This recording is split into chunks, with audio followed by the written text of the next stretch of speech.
Okay, I'm just trying to get to see what I can see if I can try and get some. I don't think I can do that, but what can I do? But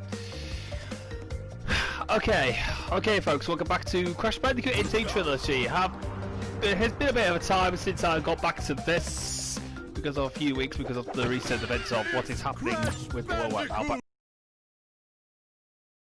okay, so with that being said, folks, it's time for another session of Crash Bandicoot N.Sane Trilogy, folks. I'm sorry if I was a bit hesitant with trying to get there with the audio settings, but because the audio's been like pretty, you know, too loud. But last one. But I'm hoping this will be much better this time around. But anyway, folks, we're going to be finishing everything off in Crash Bandicoot 1. We'll get all the 100% completion done, and then once I've done that, we'll make a start on Crash Bandicoot 2. And this is going to be a very short, impromptu stream today because, well, this was unscheduled because, of course, I haven't done this for quite some time, and I just want to make sure that everybody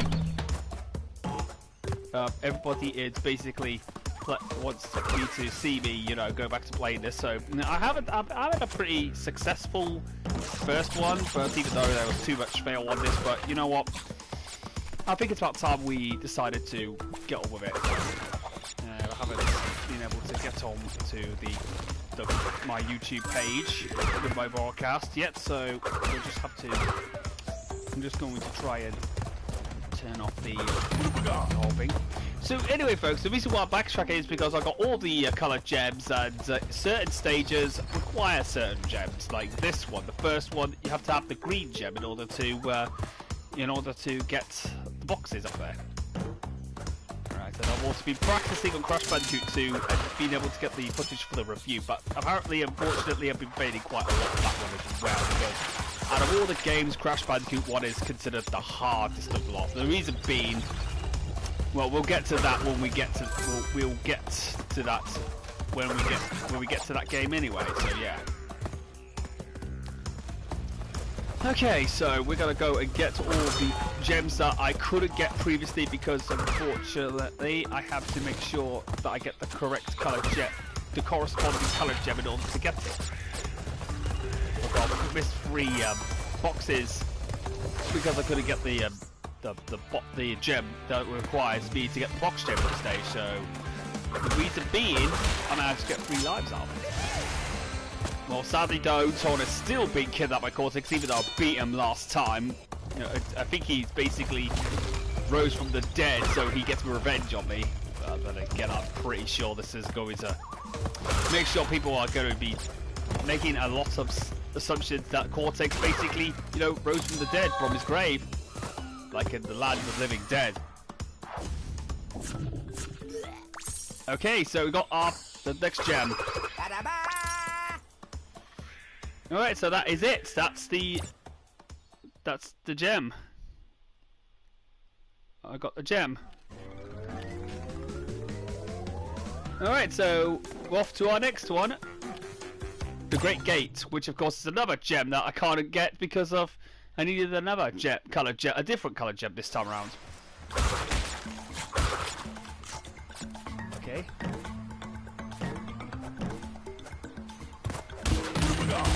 Alright, so we got Aku and we're about to charge through. Let's get this charge on. We're gonna need to also clear the Torna bonus rounds because that also requires us to do that.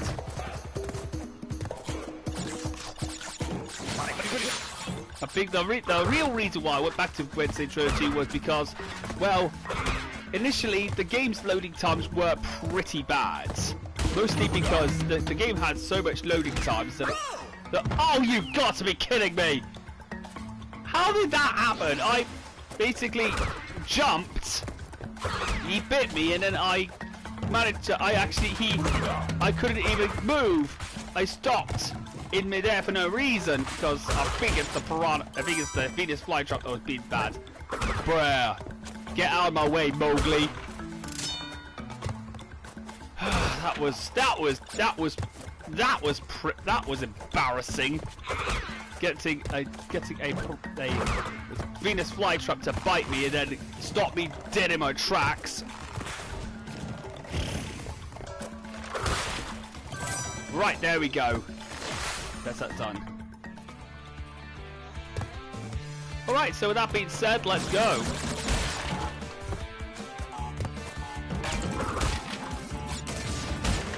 Right, here we go. Alright, let's do this. Okay, so Cortex kidnaps her again, and I am really annoyed.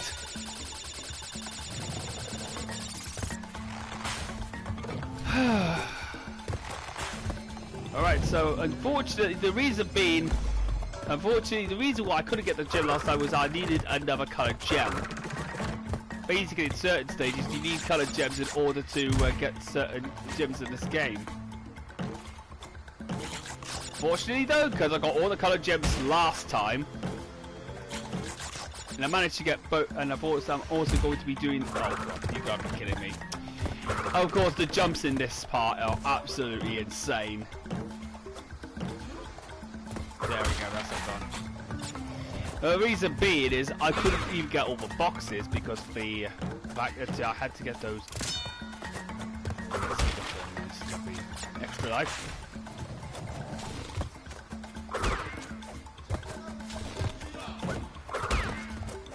Get out of my way, piranha plant.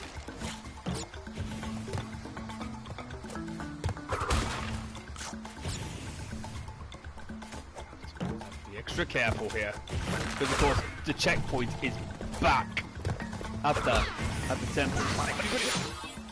Of course, well, I think my Aku is worth sacrificing because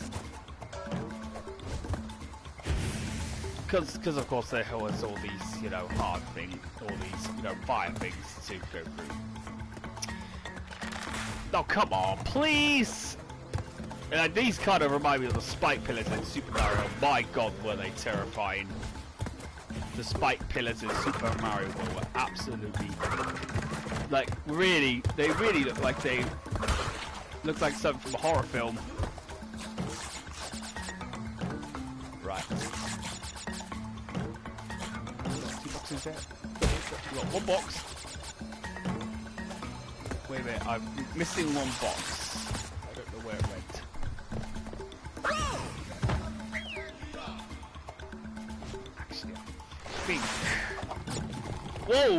Whoa, that was bad. Whoa, what happened there? Somebody must have hit him. Jesus. I think there was another box there.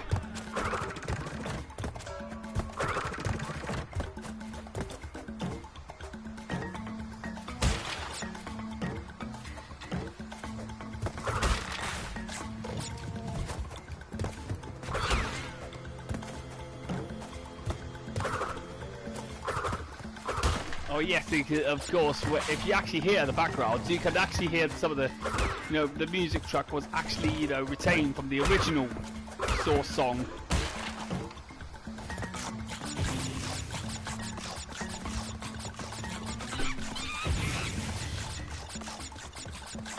There's a box right there. Yeah, yes, that's this is the one. Yeah, that was a box I actually missed, so I had to go all the way back, smash this box, and then go through the rest of the stage without even getting hit because I have no Aku.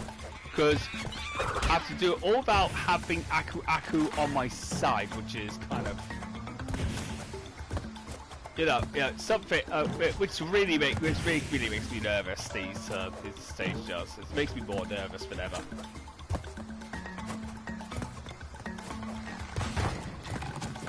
Oh you, Mowgli, get out of my base, Mowgli. Jesus Christ, I swear to God he turned evil after the Jungle Book, to be fairly honest. He did. I think maybe Universal might have snapped him up. Jesus. But there we go. Up. Up. Right.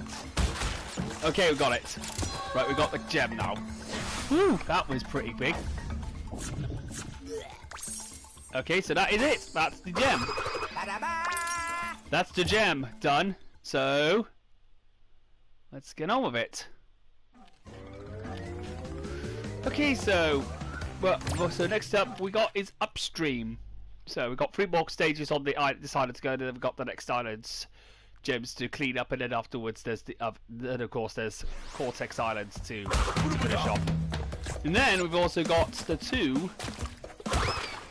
Then we have the 2. And we have some of the gems. Then we've got Cortex Power, which is gonna be.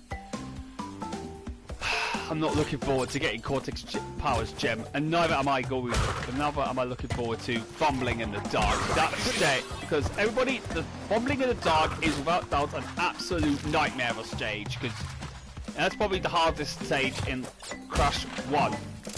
Well, unless you're playing Stormy Ascent, that is. I'm going to be playing Stormy Ascent once I'm finished off with this with the rest of the trilogy, so yeah.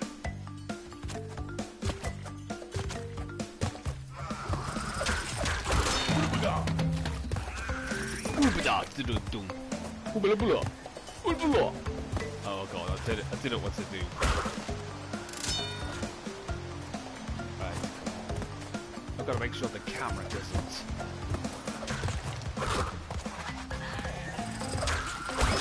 I've got to make sure the camera doesn't, you know, not give me the proper view.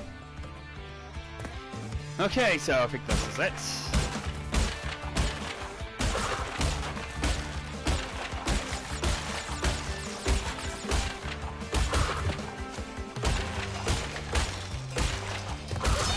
There's Torna being taken away. Oi, Cortex! Give me back my girlfriend! Or I'll have to, and you don't want me to kick your ass again.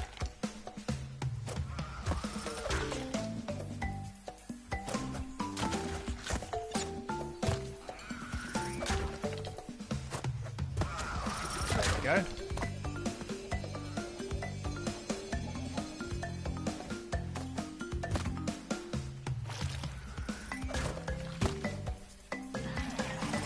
Okay, there we go. Alright, we'll have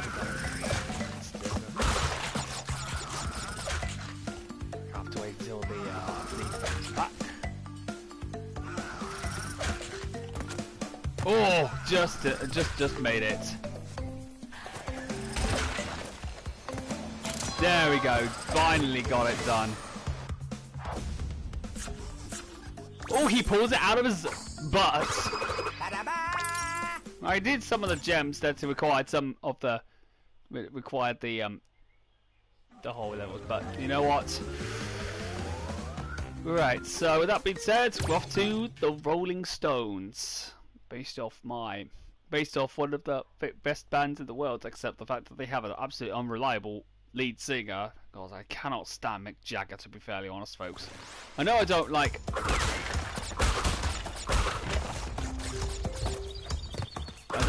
I never ever liked Mick Jagger, to be fair. Mick Jagger was an absolute animal, he was.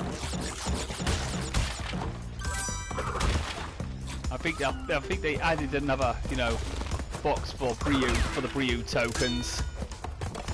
But for some reason, DSP actually thinks they were actually Cortex's heads. Apparently they weren't. Cortex's symbol was more. Oh, there we go. That's two Bryu tokens now. I don't know what happened. So, do you at least get my point of what happened? Sometimes the hitboxes can be pretty inconsistent at times. Whoa, how the hell did I not lose my Aku mask? Wow, that was... I'm going to capitalise on that very well. But then again, unfortunately, I can't bring my invincibility to the bonus stage because Torna... We're about to witness our good old Torna getting kidnapped again.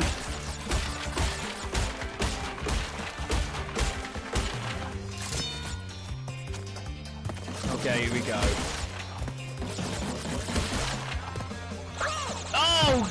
Oh, I forgot to jump! I thought that gap was walkable, but unfortunately I didn't. I was like thinking of Super Mario there.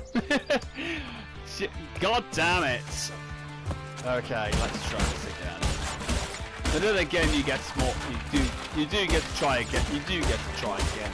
So that's at least you get to try it as many times as you like, unlike the original game, where if you do die, that means your chance to save has been destroyed. So okay, so that's that done. 59 out of 87. Let's get some more. Let's get we got to get the rest of those gems. Go down.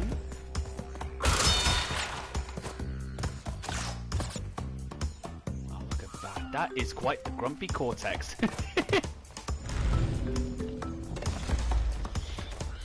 Cortex's grumpiness goes. Okay, let's go to Brio's bonus rounds. Okay, so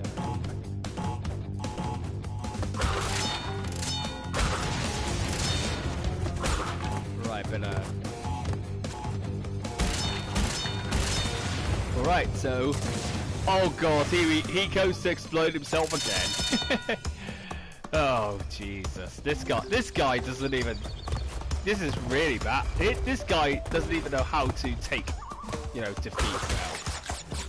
Like how Darkside Phil does when he plays Street Fighter. I kind of understand why DSP is so salty every time he gets bodied by in Street Fighter 2 or any of other Street Fighter games.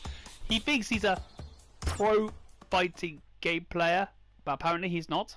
He's never ever was. I never ever consider him professional gamer. I consider him to be a unprofessional man-child who always loves to soil his scrubby pig pants and man-child diapers over, losing in a game.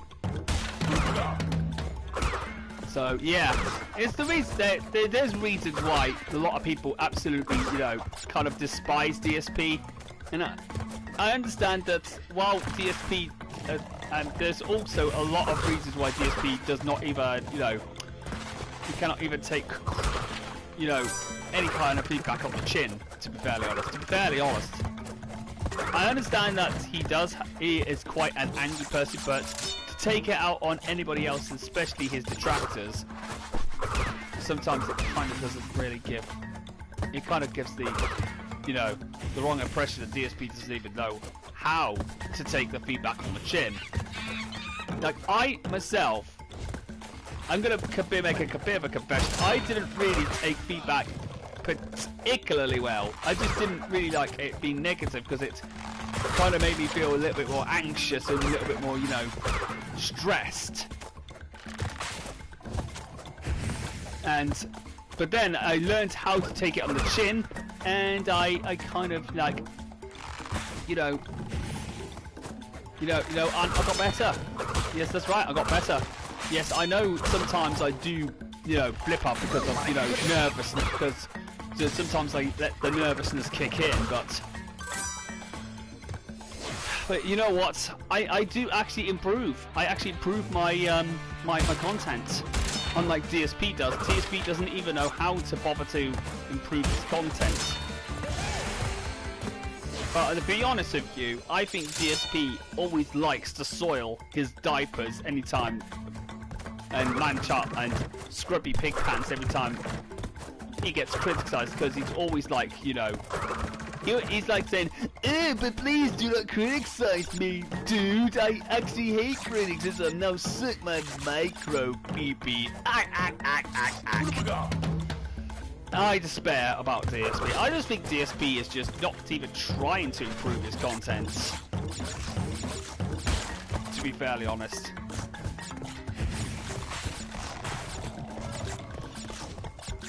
I can explain to everybody that what I think he did. I had to go down there, didn't I? Yeah. So yes, DSP does not ever. If DSP is never ever going to be a good video game player, then I think DSP has never ever learned a goddamn thing of how to be a good gamer. if criticism was taken on the chin, then DSP would be a better gamer today, especially considering that he's nearly 40. Well, but the fact is that this guy, that he is a 40-year-old, a man who's nearly in his 40s, always acting like a child, always acting like a child, always having a hissy fit every time, you know, things don't go his way. Oh, that happened again. I was trying to jump over it and I just couldn't get the timing right. God damn it! Oh God, oh God, damn it. But yeah, but basically, with DSP not, you know, bothering to improve his content, basically implies that DSP doesn't even know what he's doing with his life anymore. I mean, the fact is that he begs to, you know, his petty little man-child pay pigs, who likes to, of course, praise their lord for anything. And the fact is that DSP likes to ban all kinds of criticism. If, of course, basically by doing that mean and manual ban, you could definitely tell DSP's not even, you know, trying to improve his content at all. In fact, the guy makes too much.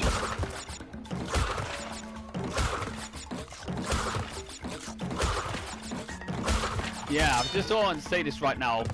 If he's going to keep on, you know, being like that, then there's no hope for DSP. There's certainly no hope for Phil. If he's going to be like that and exploit his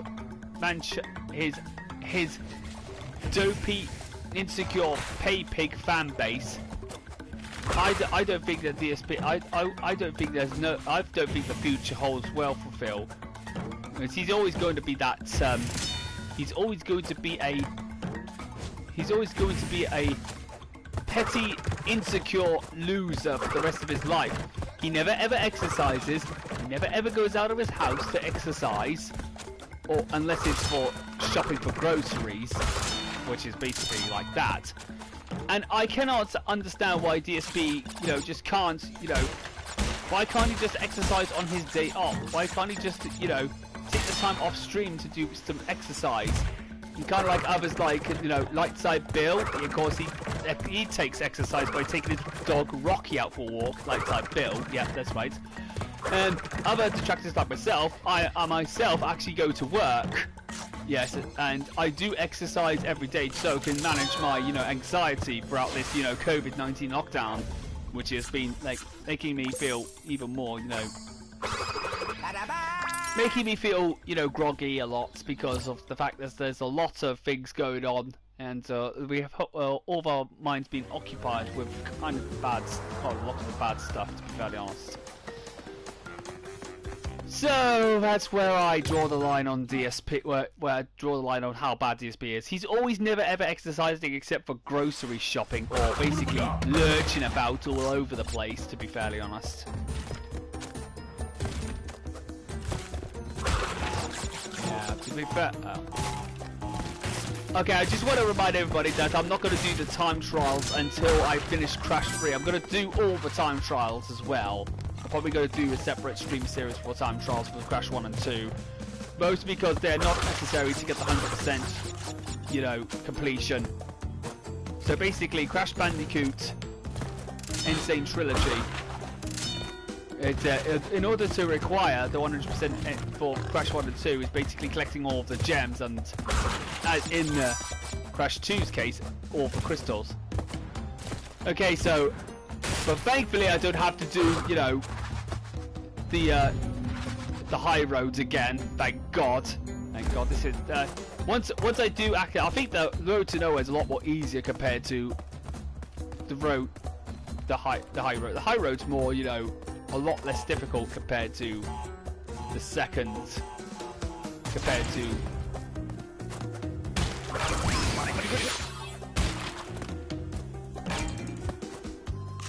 Yep, there we go. Oh, I did it by accident. I accidentally detonated a TNT by accident, but okay. Okay, that works as well. I bet it again, but it's lucky. I was really lucky I got that accurate echoes. I was really lucky I got that accurate echoes, so yeah. It was a stroke of luck. Okay, so yeah. But like what I said, I think Darkside Bill, I think the bigger problem with Darkside Bill is that most of his content basically suffers from, you know, from, you know, too much, you know, elitism on DSP's side. So it's something that I didn't want to say, and I was trying to avoid the pig there, so I was trying to avoid the pig there. I was trying to avoid Darkside Phil's cousin there. Yes, that's what he is. That's what this guy really is. He's basically Darkside Phil's cousin, so yeah. Yeah, I was trying to avoid the pig, but unfortunately I couldn't avoid him. When I tried to avoid him, I fell through one of those racing boards. But I've made it second time around, thank God. So it's a lot more easier if I, you know, play it through again and, you know, realise what's been going on, so yeah.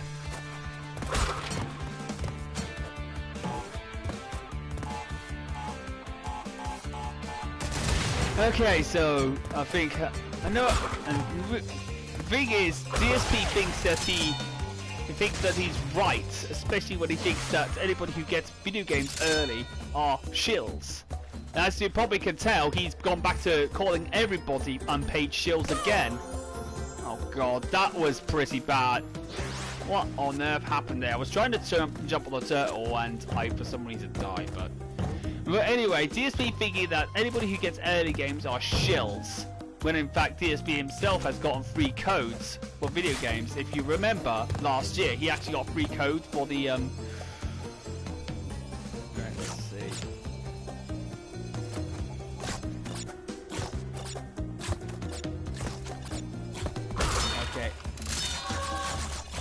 Okay, I've got that. Okay, I've got that one. Yes, there we go. Finally done it. Okay, we've done it. So we've got the gem from Road to Nowhere, and thank God that's both the bridge levels done, so I don't have to do them anymore. But yeah, the real problem with DSP on his shills argument is that whenever DSP never ever, you know, when DSP doesn't get a game or anybody else gets a game early, he always still calls them paid shills. That's to be the case of The Last of Us 2. Part 2, where DSP basically said anybody who actually gets them have yet once again proven that they are paid shills. Well, what does DSP do?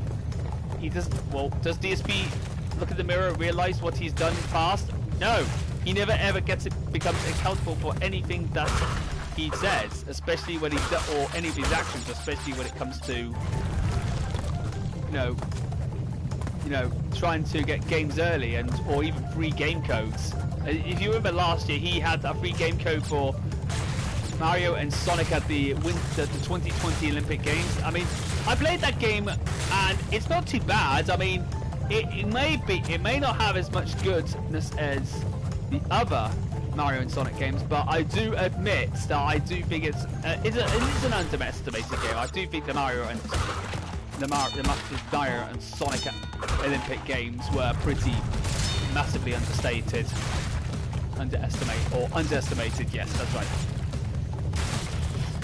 But thing is, DSP basically getting free codes and not even declaring them to the IRS, it proves that DSP basically wants to get game codes for free. He's even begged his pay pigs to give him games for free as well, and buy him games. It's just astounding of how much this guy begs so much so he could be able to do it. Oh shit, I'm about to get crushed inside.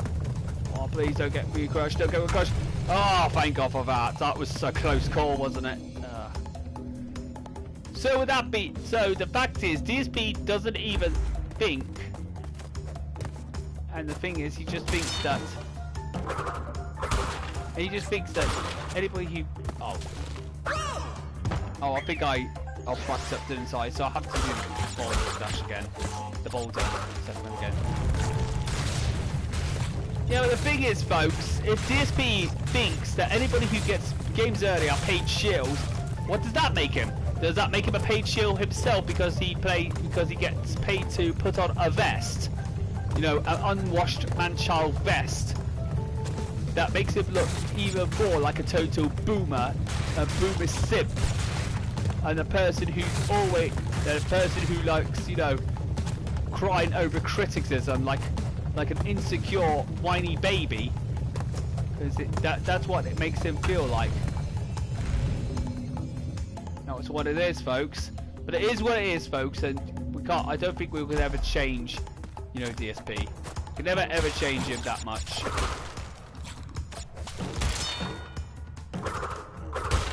There's a lot of extra lives, but I can't get them at the moment. Oh, there we go. There's a lot of extra lives, but I can't get them right now.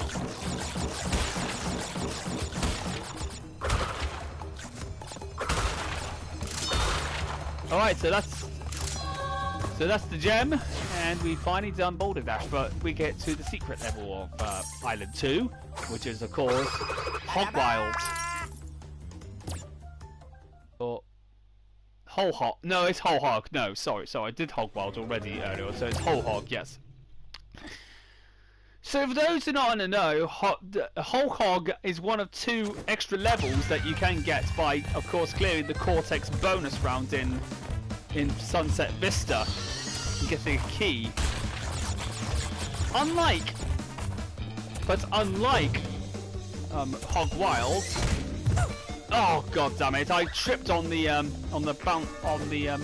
trampoline. There's only one checkpoint in the stage, and this one is even more wilder than that of Wild Hog. Well, no, Hog Wild actually.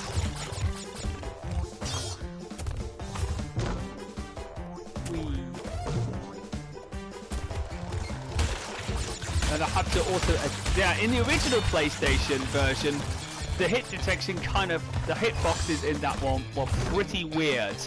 Because I swear to God that one of the hitboxes for the boxes just couldn't connect. Thankfully, they did actually fix it on this version, thank God, so at least... No! Oh dear, that... Oh, I landed right on Mowgli's head again. Ouch. And probably the part that I didn't like about Crash's face when he looks at the camera is that he doesn't even have his rape face anymore. He has his, you know, he actually points his thumb in the camera and then decides to ride on the hog. Oh, you got to be kidding me!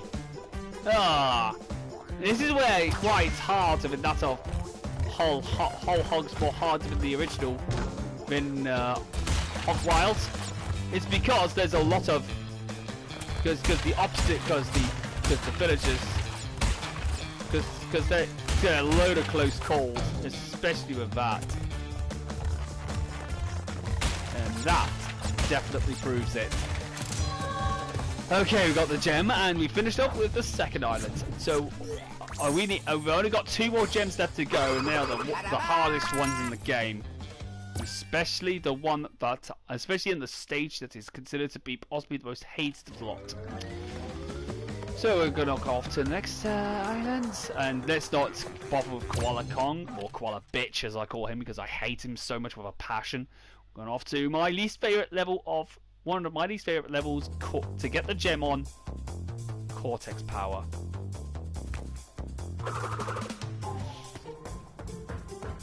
Okay, so folks, we are about to start getting on with that. Okay, here we go. Alright, so another reason why I think DSP's shield argument just doesn't, you know, stack up and just doesn't bode well. Well, the reason being, DSP doesn't like, you know, people getting early copies because of how insidious he is with his, you know, his consumer base. But I never ever get why DSP calls them paid shills when he himself has also, you know, shilled off as well.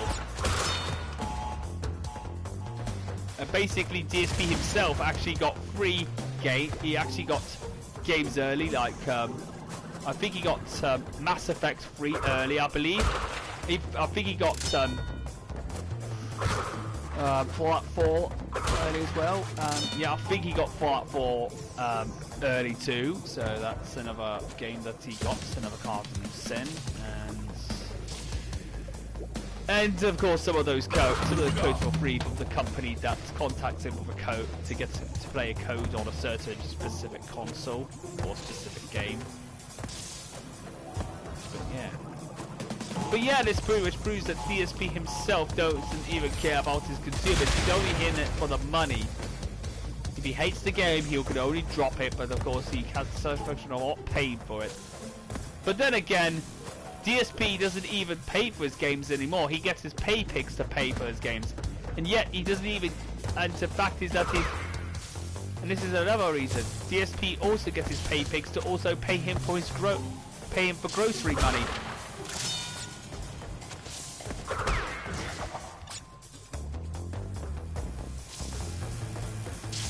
Yeah, you can think about that, guys.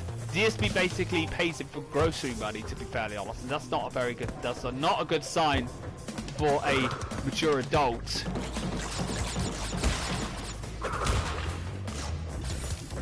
I think there's 8 boxes there, so once that's done, 6, 7, 8. God damn it! Come on. There we go. Good.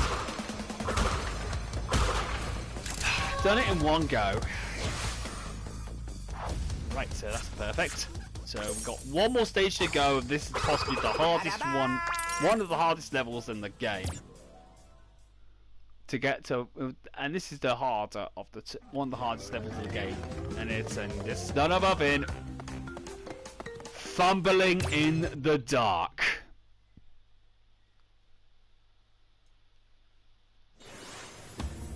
All right, so.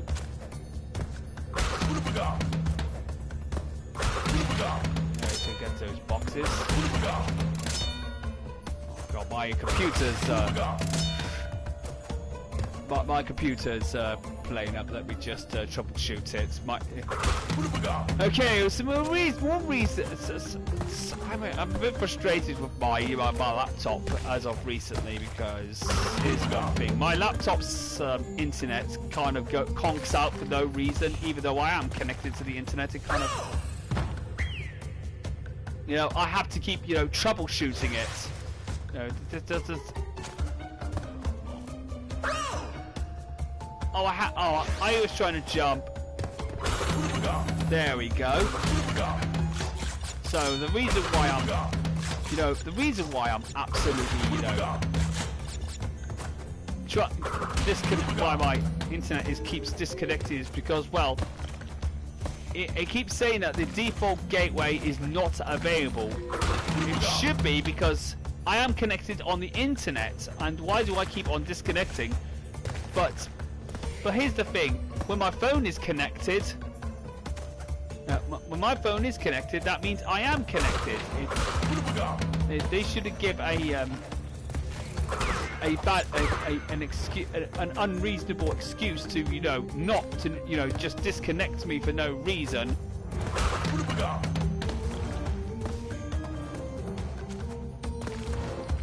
This is one of the more nervous stages. This is because this has, like in Whole Hog, this has one checkpoint. One checkpoint. That's right.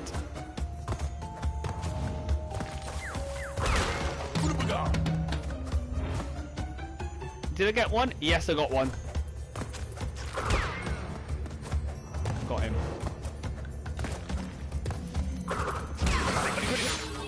Oh god. Well, at least I got one.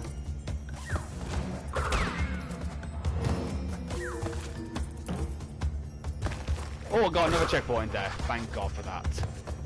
I'm so relieved. You gotta be kidding me. Rats! God damn it! Why did it have to be rats? God damn it! No! Ah! I hate this stage so much. Oh, thank God I get. Oh, yes. So basically, there is a kind of a, you know, it kind of is a bit of a, you know, strange phenomena in this one, where, of course, if I get hit, Oh, you gotta be kidding! No!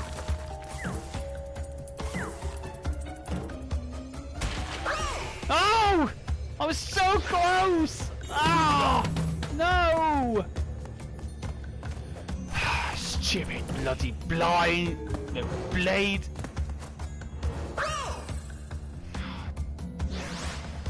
This is the reason why I absolutely despise. I absolutely hate this stage so much. What have we got? And the rats always make me nervous. Oh, you've got to be kidding me! You have got to be joking. Jesus, this stage really gives me the goosebumps.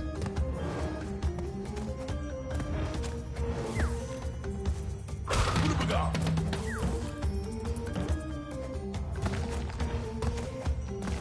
So, thank you.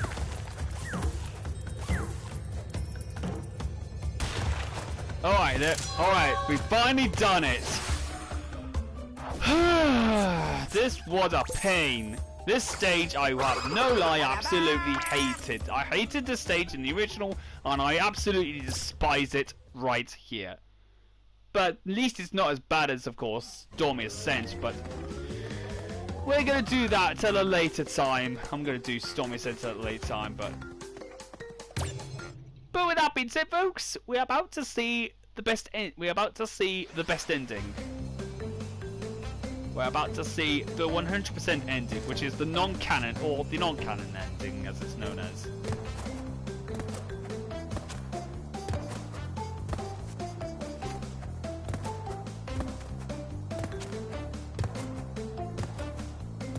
There's Torna, so he can finally be with Crash's love, Crash's beautiful girlfriend.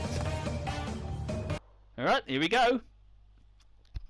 This is the moment you'll all be waiting for, folks.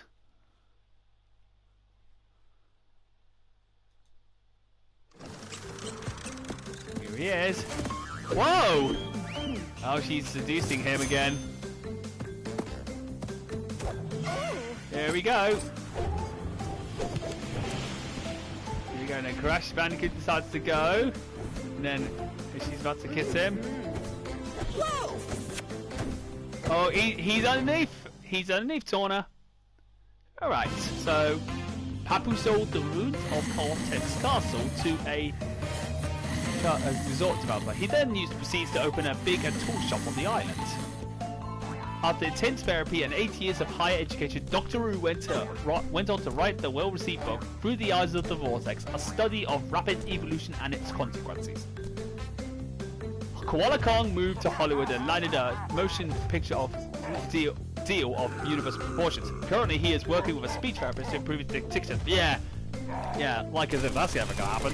Pinstripe moved to Chicago, where he now owns and operates a citywide sanitation company. He is saving money for his upcoming natural company. After the disappearance of his mentor, Dr. Nitrous Ryu rediscovered his first love, tending bar. The world has heard nothing more of Cortex since Crash foiled his plans, but evil geniuses are harder to squash than cockroaches. Okay, so that is it, folks. That's the 100% ending, and I hope you've enjoyed this playthrough of the first game, but that's 1/3 of the game done. So with that being said, that's 1/3 of the N.Sane Trilogy done. So with that being said, I hope you've enjoyed this, and we are about to get on with the start of the first game. Like what I said, we're going to be starting off with Crash 2 now. Oh god damn it! Why does my laptop keep saying no internet? I think it keep. Oh, for God's sake! Hang on a minute. Let me just. I'm going to troubleshoot this whole thing because I think the internet is trying to, deliberately disconnect me for no reason. Okay, so with that being said, let's overwrite the save and let's get on with Crash Bandicoot 2: The Cortex Strikes Back, and see what happened in the story so far.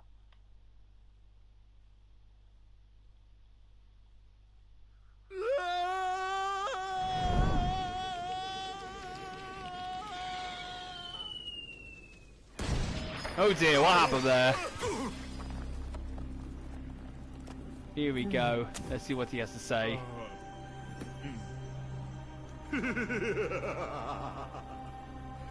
Crystals, of course. No.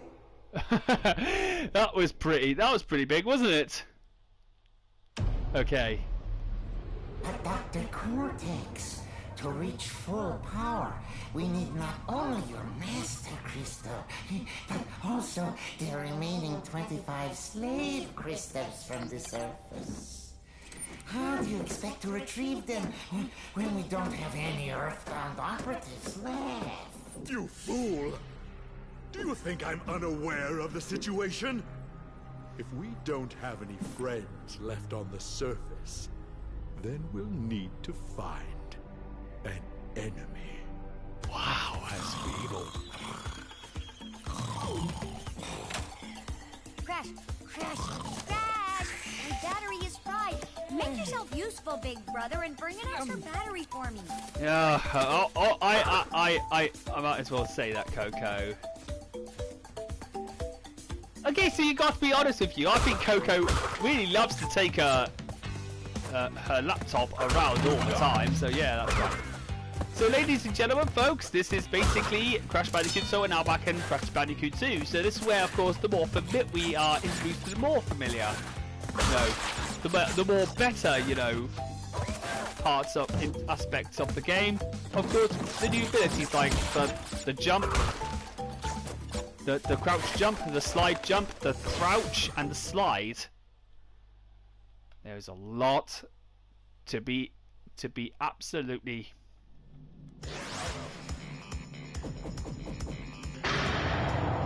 Alright, there we go. Alright, what does Cortex want? Well, well, well.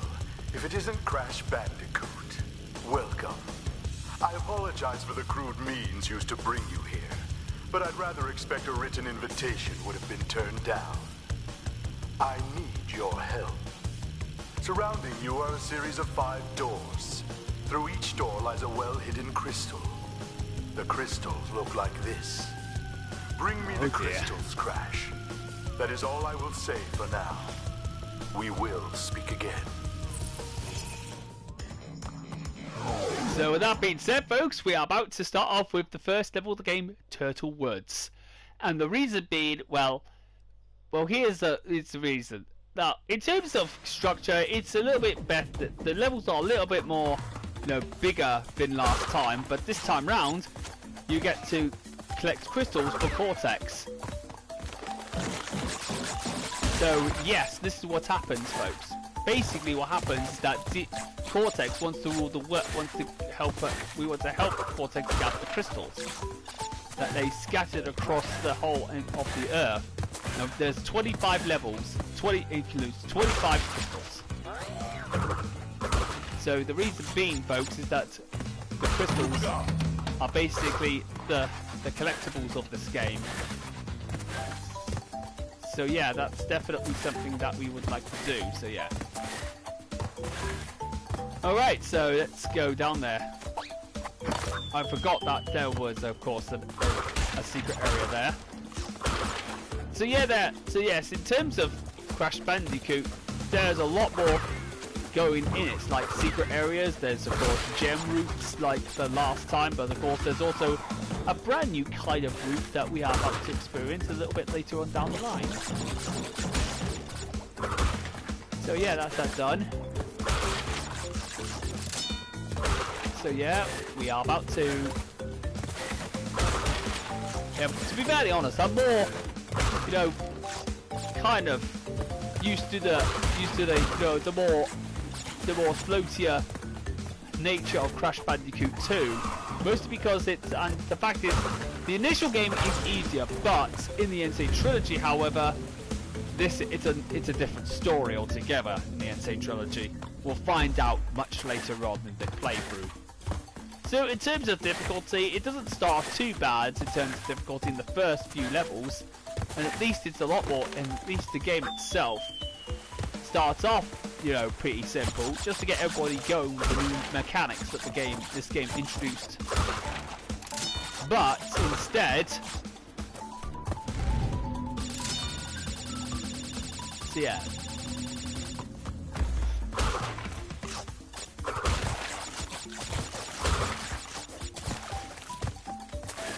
So yeah, there we go. There's an armadillo that looks like Liz Madilla. Oh, there's an armadillo that looks like Liz. Yeah, Mum's an armadillo! I do like Liz though. I do like Liz. She's definitely.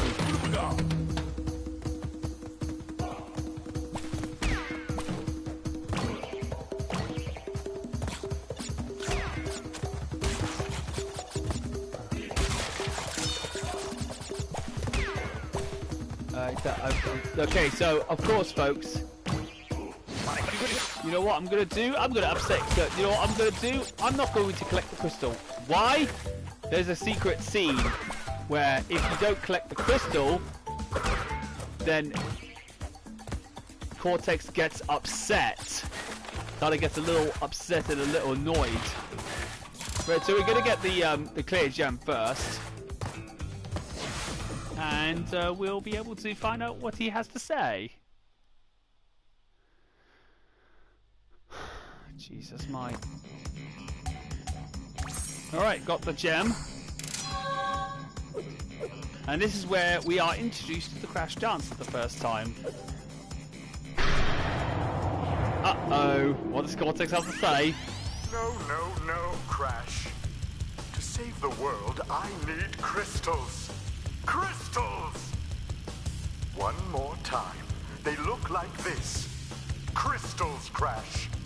Go back through one of those doors and bring me crystals! Jeez, you don't have to shout! Honestly. Alright, let's go back to Turtle Woods. I think the first one he says to says, No, Crash, I said bring me the crystals! Now, get back in there. I kind of, now, yeah, the thing is, yeah, okay, so we're gonna get the crystal this time around. I don't think, so that was basically a teaser of what will happen if you actually exit the stage or go, exit the level without collecting the crystal, or if you only just got the gem. So yes, there's a secret gem in the stage, and it requires you to basically not break any boxes that finish the stage without even breaking a goddamn box. There's another Liz Modillo, or the Liz Armadillo. I kind of like the Liz Modillo, to be fairly honest. I do actually think that the Crash Bandicoot community kind of, they are. I think out of all the communities, I think that I kind of, there's a lot of fan bases in the world that kind of are pretty insane. Crash the Sonic fan base are absolutely really just, you know, annoy me so much. Then of course we have the certain other fan bases like the Overwatch fan base. Fairly honest, I was not really a big fan of the Overwatch fan base. I didn't really mind Overwatch that much, but I just felt it had a fan base that was pretty bad. Still, it doesn't even. But out of all the fan bases, I kind of found Spyro and Crash Bandicoot, the Spyro and Crash fan, and I will admit that while I actually have while the Splatoon fan base actually fares much better, I don't really think that they fare much. They're just as bad as the Crash and Overwatch fan bases. All right, so what does Cortex have to say? Well done, Crash. I knew I could rely on you. Now listen carefully. These holograms are hard to maintain. During the course of my intellectual pursuits, I have stumbled across a force that threatens to destroy the world. The crystals are the only means of containing it. The fate of the world is at stake. It is imperative, therefore, that you bring them to me. Oh God, here you go. Are you there, Crash? Crash! Are you there, Crash? Are you there, Crash? Oh my God. Poor old Coco just can't seem to get through to Crash. Okay, so up next is Snow Go.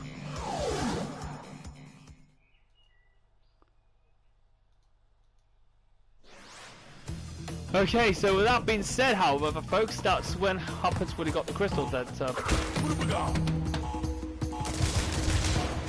Alright, so basically, this is the first stage to introduce that. But this is the first game that introduces us to one of the biggest obstacles in the game, the Nitro Box. My God, that they're really unsettling. The Nitro Boxes are in this game. The Nitro Boxes in this game are possibly the most unsettling things ever, and it kind of contributes to some of the problems that the game has, especially in terms of, you know, collecting the boxes in this game. But in terms of, you know, the structure in the first few stages, first few worlds, it kind of... First, the worlds 1 and 2 aren't too bad, but that's when you got, of course, go to the secret stages in order to get in all the boxes in this game. All the gems, actually. There's a lot more in Crash Bandicoot 2. There's more gems to collect. There's the red gem there, but unfortunately, in the original game there is a trick which you could use in order to get the gem, but I don't think I ever figured out how to get it. Yeah, that's the reason for that.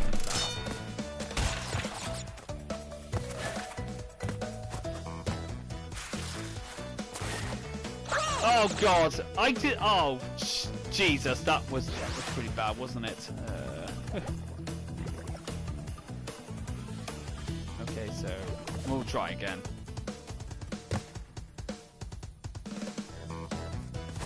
All right. So basically, in terms of this game, it does have this kind of the bonus stages are kind of like the taller bonus rounds.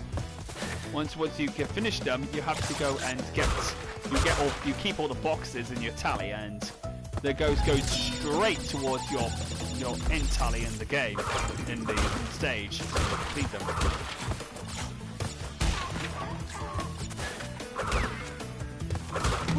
Right, there we go.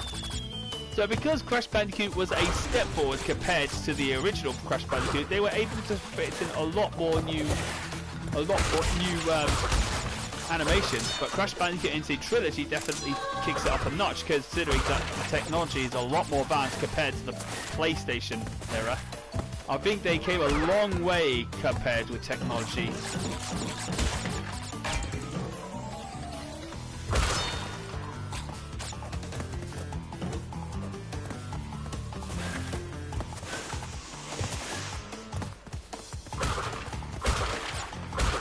Right, that's all the boxes done. Right, so boxes are done. Yay! Woohoo!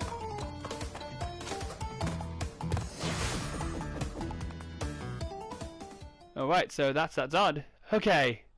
That's another gem out of the way, so now we can finally... That's that done.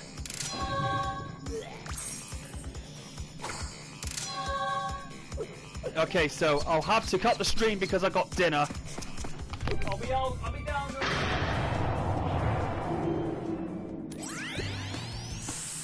So, you are helping Cortex gather crystals. Yet, you have acquired a gem. Interesting. Well, Crash, know this. As long as you are allied with Cortex, you are my sworn enemy, and I will do anything in my power to stop you. If the fate of the world is truly your concern, you must gather the gems, not the crystals. If you obtain all 42 gems, I can use them to focus a laser. Yes, a laser beam that will destroy Cortex and the space station he has created. Until then, I must use my forces to stop you from gathering crystals. Oh dear, you're basically pretty mad, Embryo. Okay, so with that being said, I've got my dinner's ready, so I'm gonna have to cut the stream. I'm gonna have to take a break. So we'll take a break for now. We'll be back in. I'll be back in half an hour. I'll be back in half an hour to continue the stream. So with that being said, I'll see you guys in half an hour. So with that being said, we will be back in half an hour. So see you guys then.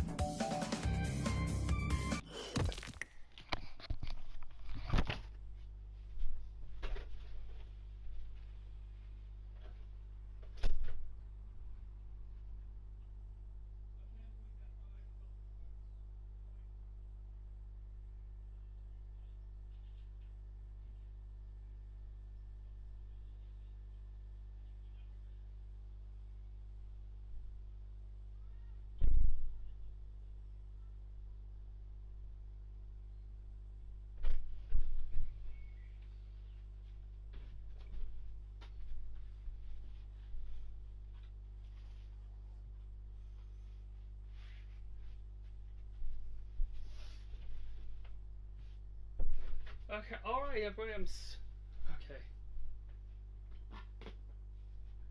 Alright, everybody, I'm sorry about that. What was it?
Steve, give me a bigger portion.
and the thing is, I had a dinner, but to be honest, I need to eat it up as quickly as possible.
Not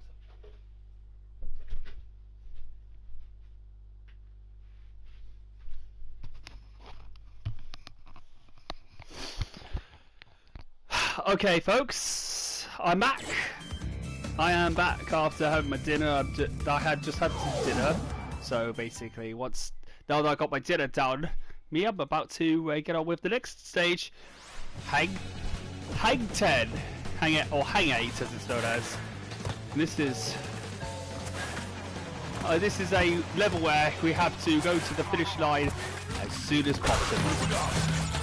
The reason being, we've got to avoid the checkpoints. What to do is to not die. Oh, sorry, Aku, but you can't go invincible, or do. Yes, I'm pretty sure that. So for those who don't know, yes, ladies and gentlemen, I do think that the surfing levels. Now, in terms of this one, I don't think this is in terms of difficulty kind of a difficult stage. This isn't a really difficult stage at all, but it's just sometimes you kind of think that but the stages are a lot more difficult in the other two surfing levels are much more difficult, especially plant food. Plant food is, well, basically it's an absolute nightmare to do. Okay, so now that I got the gem, let's drown Crash and get back to the beginning, because we have to. And the reason why I did that is because, well, I'm about to get the gem. I'm about to get the box gem.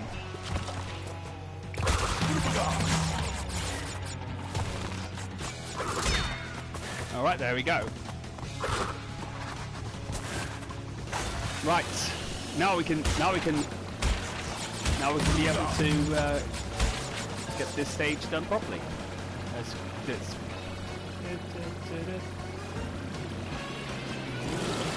I think this is a much more surfer rock version of Hang 10's music, kind of Hang 8 music. It's kind of more surfier in comparison. I think we get the box gem by going through the blue gem route as well.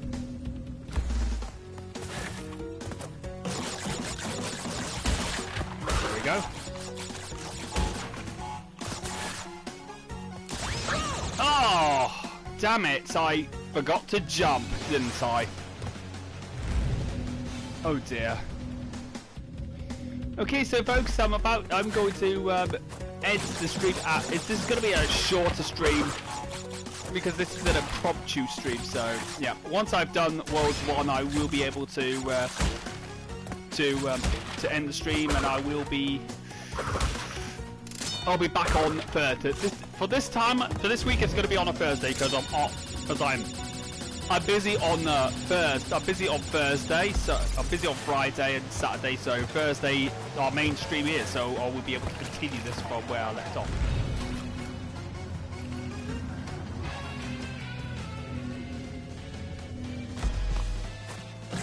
Okay, so this is the blue gem route, folks. We have to go through this in order to get the box gem.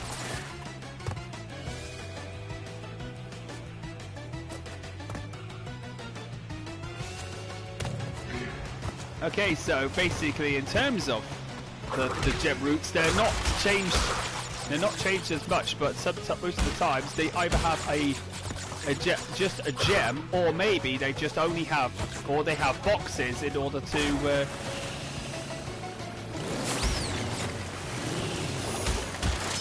Okay, so we've got a mystery, a switch box.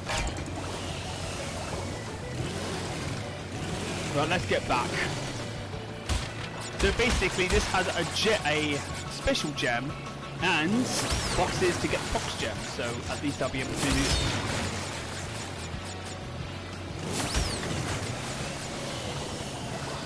So just need to make sure that I get it's not. I've already got the special gem already, so that's good. So now that I've got all the boxes, I can get back and finish the stage off. Right, so, and of course, let's grab the, let's not also forget, let's grab the crystal as well, because Cortex needs it, and he doesn't, and he'll be a cranky man. He'll be very cranky if he doesn't get what he wants. But then again, sometimes we don't get what we want, folks, especially when it comes to, you know,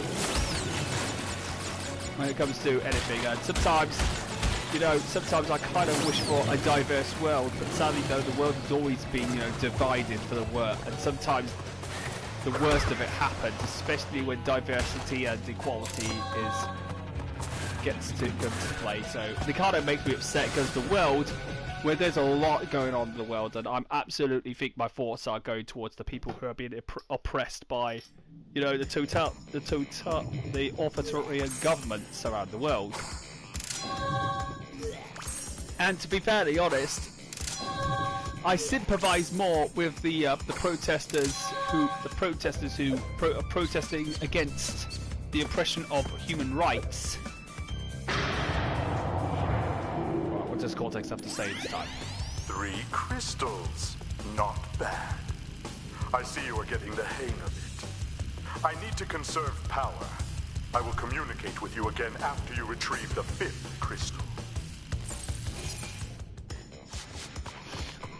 Alright folks, so we are going off to our next stage, the pits.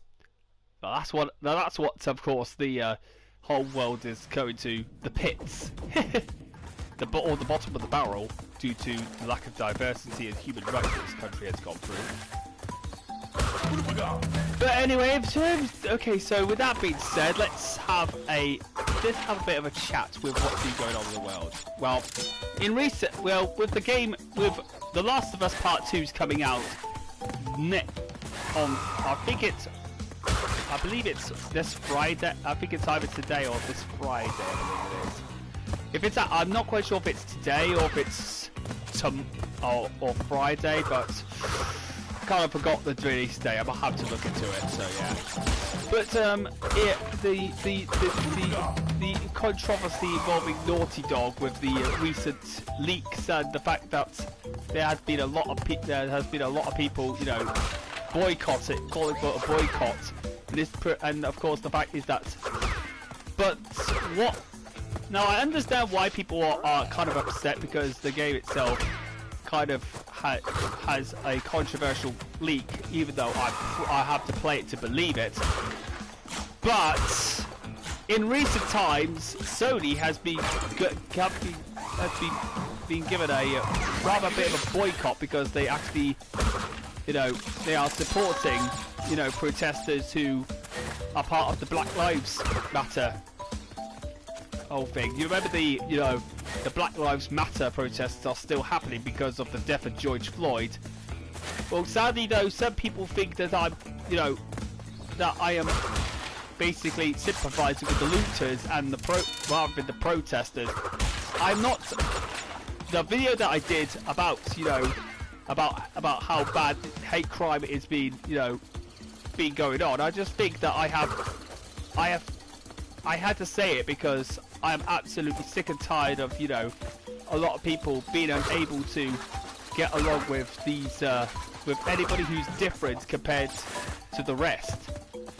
And the fact is that your lives cannot matter until any different lives, especially ethnic minorities and other lives like LGBT, disabled people, people of different religions and age, gender, etc.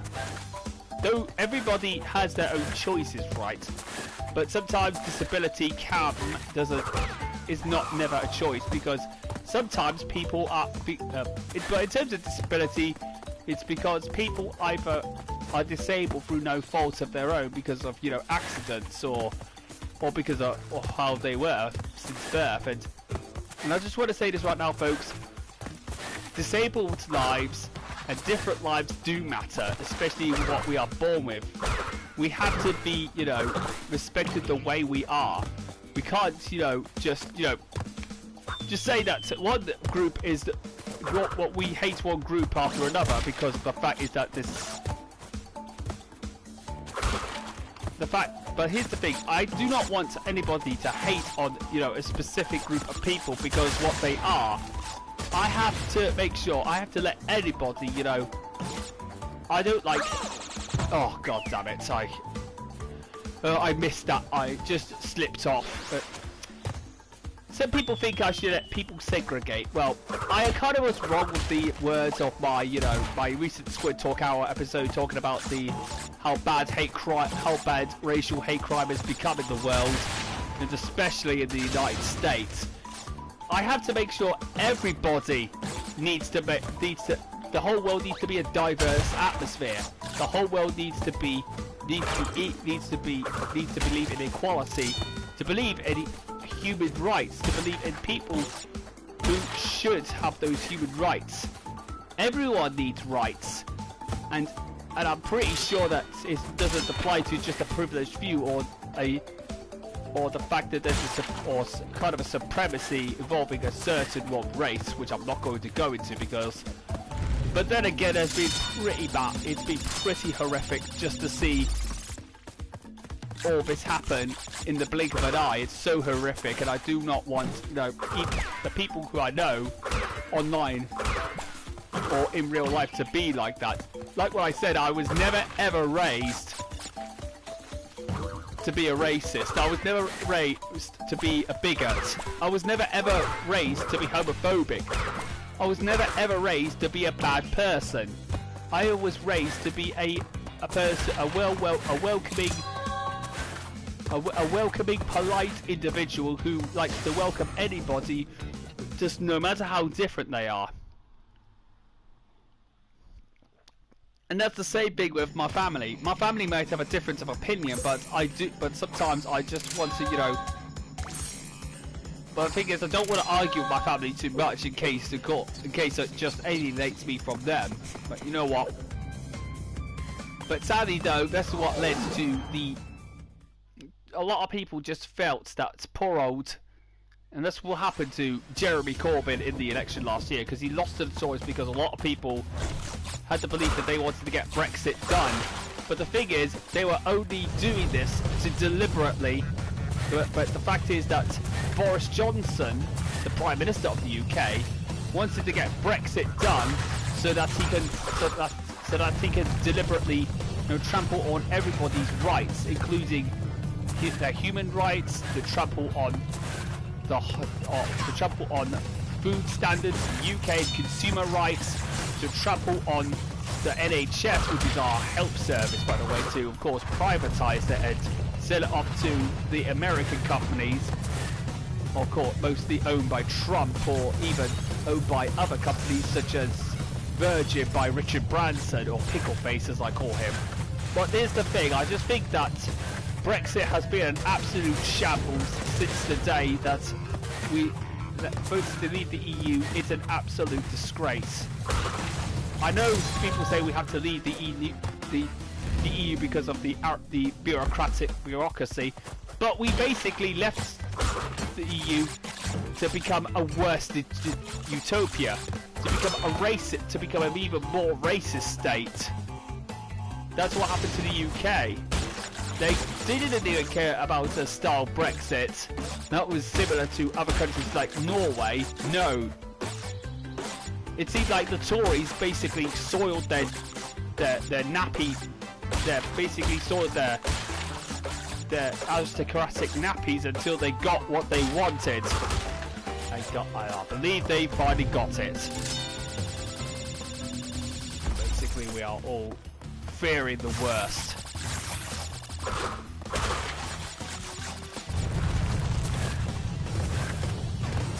Okay, so basically, for those who don't know, yes, ladies and gentlemen, I am absolutely, really gagging with this stage, because this one's a bit hard because of the camera, and so, as you probably looked at the backtracking in the fourth.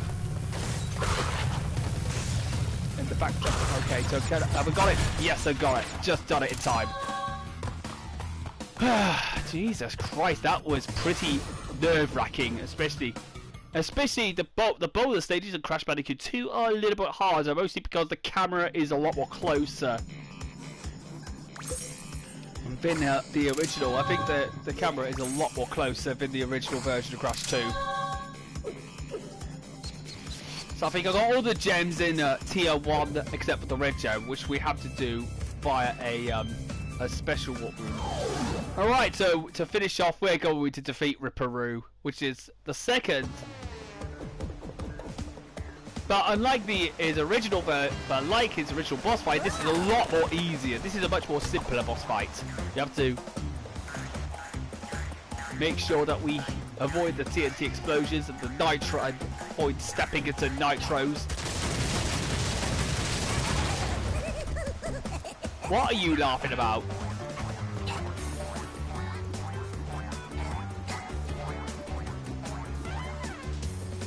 Right, here we go. So basically what happens, we are actually making... Ripperoo has a top hat, but now he has hair and a mustache.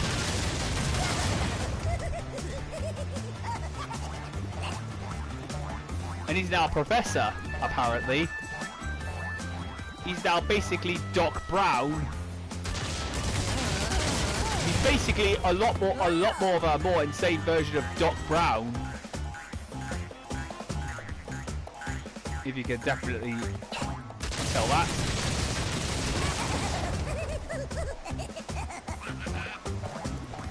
Whoa! Watch where you put those sharp claws, Ripper.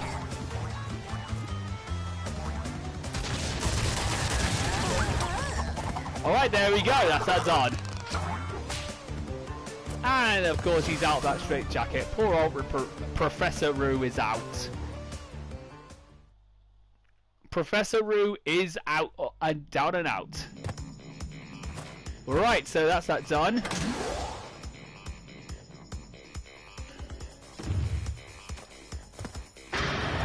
Alright, so let's see what Cortex has to say. I see that Ripperoo failed to prove much of a challenge yet again. But back to business. There are crystals to be gathered, 20 to be exact. The planets will align shortly, all 13 of them, and this will create a power great enough to rip the Earth apart. Properly utilized, however, the crystals can absorb and contain the energy. Oh, Crash, is Coco. that you? I've been looking everywhere. I don't have much time to tell you this. You have to be careful. Trusting Cortex seems a little unwise, Crash. I can't keep the data path open much longer. Crash, you need to... Alright, so I think we're about to save this right now. So let's save up, and yep, we got 17%, so that's a good amount of that. And thanks for being able to be part of this impromptu stream. I decided to do this because it's my day off, and well, that's that done, and I hope you've enjoyed it. I'm so sorry about the interruption earlier because I had dinner, but well, hopefully I can make it up for a much bigger stream on Thursday. So mark your calendars, Thursday will be the next time I stream, so I hope you look forward to me streaming the rest of hopefully the rest of Crash Bandicoot 2 Cortex Strikes Back for this one. So I hope you enjoyed this one, and I will see you guys next time for the next part of the Crash Bandicoot N.Sane Trilogy live stream. So see you guys in session number 3.